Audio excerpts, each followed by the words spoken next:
Everyone. तो आज हम देखने वाले हैं कि हम ज्योग्राफी सब्जेक्ट को यूपीएससी या फिर अदर स्टेट सर्विसेज के लिए कैसे कवर करते हैं और उसके बाद किन किन बुक्स को हम फॉलो करते हैं। आगे बढ़ने से पहले हम देखते हैं कि जो वेटेज है ज्योग्राफी सब्जेक्ट का यूपीएससी प्रिपरेशन में उसका कितना वेटेज है।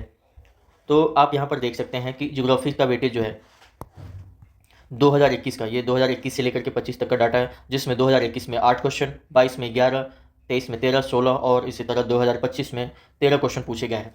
तो ऑन एन एवरेज आप 10 क्वेश्चन मान के चल सकते हैं यहाँ से कि आता ही आएगा, सॉरी आएगा ही आएगा। इन 10 क्वेश्चन की बात करें तो इसमें 7 से जो 8 क्वेश्चन होते हैं वो मॉडरेट लेवल के होते हैं, जो आप कर सकते हैं इसको। ठीक है, जब सॉरी ये कर कहाँ से सकते हैं, एनसीईआरटी बुक को फॉलो करेंगे तो वहाँ से इसको आप कर सकते हैं।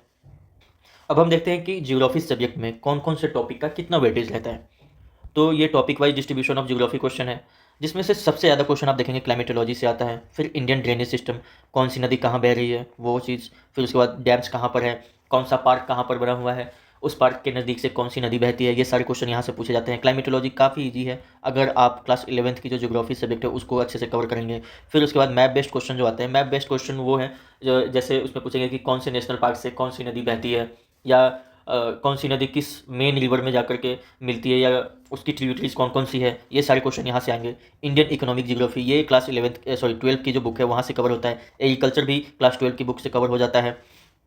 फिर उसके बाद ओशिनोग्राफी है, ओशंस में टेम्परेचर का क्या इंपॉर्टेंस है, फिर उसके बाद उस ओशंस में प्रेसिपिटेशन कितना होता है और उसका क्या इम्पैक्ट पड़ता है जो लैंड है उसके ऊपर। ये सब बातें यहाँ पर डिस्कस मिलेगा आपको। फिर जियोमॉर्फोलॉजी यानी कि कहाँ पर्वत है, पहाड़ कहाँ, कौन से पहाड़ कहाँ पर है, कौन सी नदी किस पहाड़ से निकलती है, उसमें ग्लेशियर का स्पेसिफिक नाम क्या है। ये सारी चीज़ें आपको जियोमॉर्फोलॉजी में पढ़ना होगा। वर्ल्ड इकोनॉमिक ज्योग्राफी मैं बोलूँगा ये मोस्टली करंट अफेयर वाले क्वेश्चन है। ठीक है, और उसके बाद world drainage system, vegetation, earth and solar system, ये एक इंपॉर्टेंट है और इजी है, बहुत ही इजी है, आप इसको कवर करेंगे। फिर उसके बाद सॉइल है, बायो जियोग्राफी है, वाटर रिसोर्सेज है, तो ये काफ़ी कम वेटेज वाले हैं। और लेकिन अगर आप मुझसे पूछेंगे कि मैं किन चीज़ों को मोस्ट प्रायोरिटी में रखता हूँ तो वो ये टॉपिक होते हैं। ये सारे टॉपिक जो है वो मोस्ट प्रायोरिटी लिस्ट में रहते हैं मेरे। और इन टॉपिक्स को कवर करने के लिए N C E R T class 11 और क्लास 12 इन दोनों बुक्स को मैं थॉरली कवर करता हूँ। अब थोड़ी कुछ क्वेश्चन को देख लेते हैं कि किस तरह के क्वेश्चन पूछे जा रहे हैं। ये 2024 का क्वेश्चन है, जिसमें बोला स्टेटमेंट 1 ये है कि the atmosphere is heated bye incoming solar radiation. तो इनकमिंग सोलर रेडिएशन क्या होता है, ये सन है और ये अर्थ है, तो यहाँ से जो सोलर रेडिएशन आ रहा है इसको बोलेंगे इनकमिंग सोलर रेडिएशन, नाम से ही पता चल रहा है। फिर उसके बाद अर्थ जो रिफ्लेक्ट बैक करती है रेडिएशन को, इसको बोलते हैं टेरेस्ट्रियल रेडिएशन। तो यहाँ से जो हमें समझना है एनसीईआरटी को पढ़ करके कि हमारा एटमॉस्फेयर जो है वो किससे ज़्यादा प्रभावित होता है, क्या वो इनकमिंग सोलर रेडिएशन से प्रभावित होता है या फिर वो एटमॉस्फेयर से टेरेस्ट्रियल रेडिएशन से प्रभावित होता है। दूसरा क्वेश्चन देखते हैं, जिसमें the Red Sea receives very little precipitation and has no river flowing into it. Red Sea, अगर आपको मैप थोड़ा सा भी पता हो तो उसमें आपको पता होगा कि रेड सी के आसपास खारी देश है। खारी देश का टेम्परेचर कैसा होता है, मोर देन एवरेज। कौन कौन से, जैसे सऊदी आ जाएगा, दुबई आ जाएगा, कतर आ जाएगा, ये सारे खाड़ी देश में आते हैं। अगर आपको थोड़ा सा भी पता हो तो इसमें जो लैंड है वो काफ़ी हिस्सा डेजर्ट का है। डेजर्ट में अगर कोई भी रिवर जाएगी तो आपको पता होगा कि वो थोड़ी दूर के बाद कहीं ना कहीं वो पानी जो है अंदर तक चला जाता है, जिससे रिवर का फ्लो रुक जाता है। और ये जो है रेड सी में नहीं मिलती है जाकर के। यहाँ पे इसका आंसर दोनों है।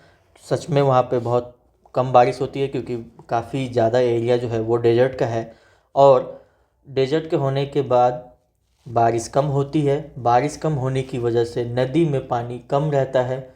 नदी में अगर पानी कम है तो वो सी में मिलने से पहले ही वो लैंड में चली जाए, सरफेस के भीतर चली जाएगी, जिसकी वजह से फ्लो उसका रुक जाता है।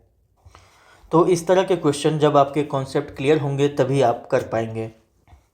अब बात करते हैं हम बुक्स के ऊपर कि कौन से बुक्स हमें पढ़ने हैं। फिजिकल ज्योग्राफी के लिए ये 2 बुक्स आते हैं, तो इसमें से मैं प्रेफर करता हूँ मोस्टली इसको। क्यों? इसका लैंग्वेज काफ़ी इजी है और उसके बाद कॉन्सेप्ट बहुत अच्छे से क्लियर हो जाते हैं इसमें। वहीं अगर इसकी बात करें, इसमें कॉन्सेप्ट काफ़ी अच्छे हैं पर लैंग्वेज थोड़ी सी टफ है।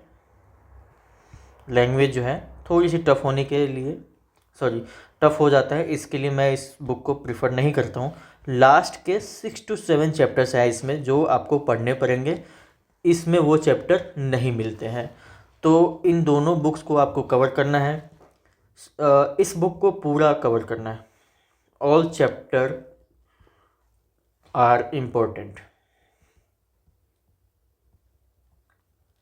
इसमें 6 to 7 जो लास्ट के चैप्टर्स है वो इम्पोर्टेंट है।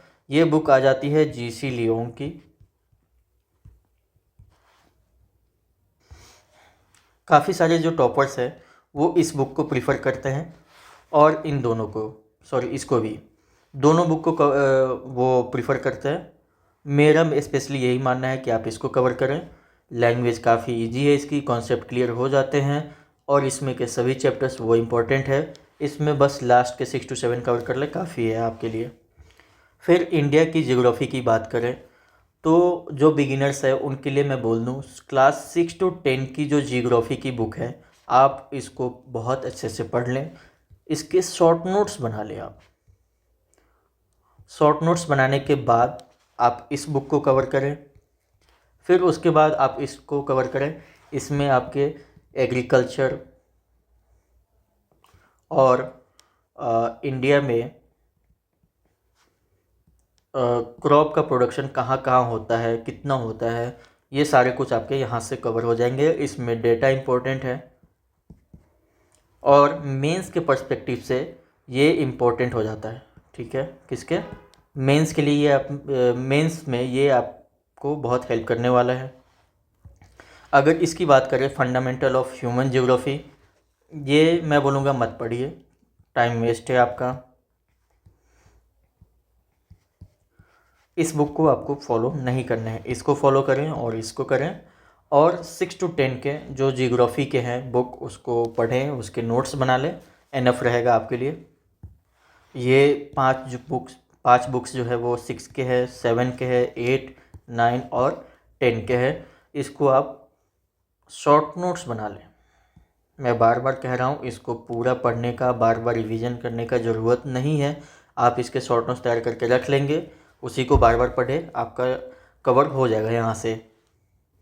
अब बात करते हैं कि आपको वर्ल्ड ज्योग्राफी कहाँ से करना है